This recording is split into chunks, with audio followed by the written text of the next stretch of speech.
Breaking news, Bobby Lashley, still a badass. So are Sheamus and Drew McIntyre, for that matter. Apparently, most of the Raw Women's locker room got the day off to celebrate International Women's Day, and Shane McMahon did a thing? Let's get right into it. I'm Rick Ucchino. Here's what Raw got right this week, and here's what, well, frankly, made me want to hide under a blanket and never come out. Lashley decimated The Miz for the second consecutive week. Now, a lot of people on social media wanted a better reasoning for why Miz got this rematch in the first place after all of the hijinks that he pulled last week. But in the end, it really didn't matter because this wasn't about The Miz. This was all about putting Bobby Lashley's new presentation on full display. The Almighty era has officially begun, and he has never looked better. That WWE title just looks like it belongs right there on that big old pec of his. And it wasn't just him draped in gold last night. The entire Thunderdome was glowing because of his new graphics and entrance. WWE going out of their way to make Bobby Lashley finally look like the star that he is. They are putting all the respect on his name. His opponent didn't matter. He could have beat anybody's butt, so it might as well have been The Miz one more time. At least for him, he got a little more offense in, so compared to last week, this was a bit more of a legit WWE title match for him. Plus, it does give Bobby Lashley a successful title defense, just in case he drops the belt at WrestleMania, which, by the way, he shouldn't. So this thing between Shane McMahon and Braun Strowman continued. It was even stretched out across two segments. It really didn't need to be. Shane spent the better part of the night toying with Braun after the Monster Among Men demanded an apology. Didn't ask for it, made it very clear. He was demanding an apology in the middle of the ring. Well, Shane did say he was sorry early on in the night, but then during the opening 10 o'clock segment, Shane called Braun back out to the ring and spent several minutes breathing heavily into the microphone and saying nothing. What? Nothing. He said nothing. Literally, the man said nothing. I genuinely have no clue what this segment was about. My head hurts. My head hurts. It's getting dark in here. I think I need to lay down for a second.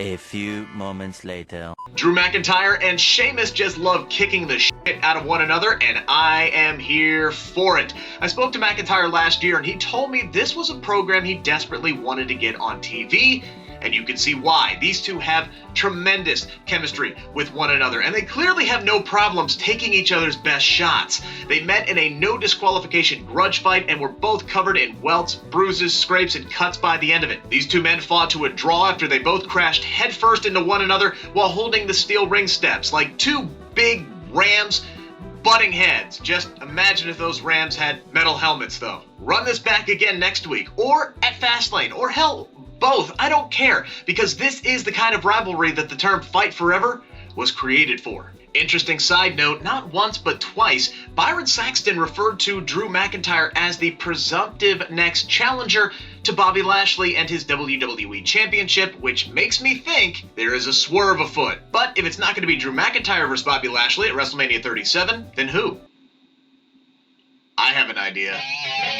The New Day has been granted a Raw Tag Team title match next week. Okay, sure, they're pretty much the only team that's actually earned an opportunity in the last few weeks, but why Raw? Doesn't WWE realize they have a pay-per-view that following Sunday? Meanwhile, Kofi and Woods, their Mortal Kombat-inspired gear, that was good stuff.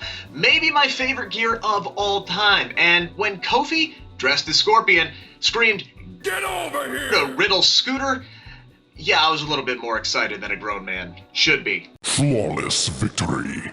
Speaking of Riddle, he'll defend his United States Championship next Monday on Raw against Mustafa Ali. Seriously, guys, I know you're trying to get the ratings up, but there's a pay-per-view the following Sunday, and right now Raw doesn't have a match on the card, which leads me to believe that we're not getting any title changes next Monday, and in fact, both of these matches will probably be run back at Fastlane. Okay, WWE, so on International Women's Day, we didn't get a single women's match on Raw until part of the way through hour 3, and it was an unpromoted women's tag team title match. I mean, come on, man! Read the room, or at least read social media, something. Lana and Naomi finally got their earned title shot, and it was a really good match. Naomi in particular was on fire. She debuted this really cool head scissor face buster thing, but in the end, Nia's new boy toy Reginald provided enough distraction that Nia and Shayna were able to retain their titles. Overall, the entire segment really worked for me. By the way, Nia's modified chokeslam finisher is really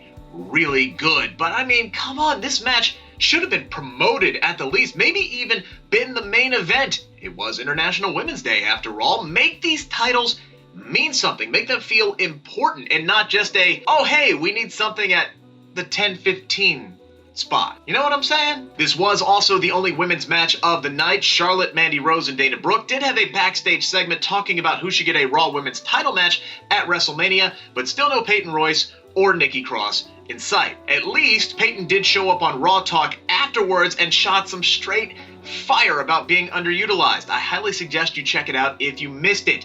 Maybe that will lead to something.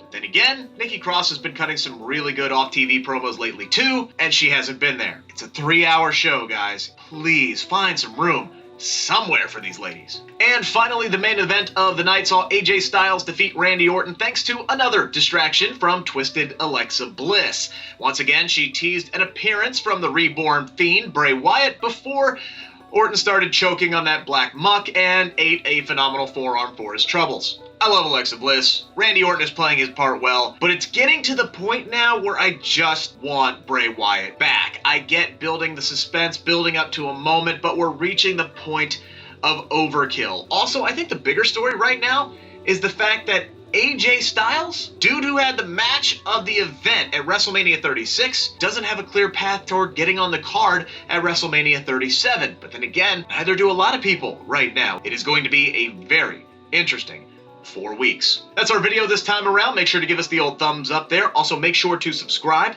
to the SK Wrestling YouTube channel for more content like this, plus exclusive interviews. Got a new one up with Toni Storm ahead of her match this Wednesday, and so much more.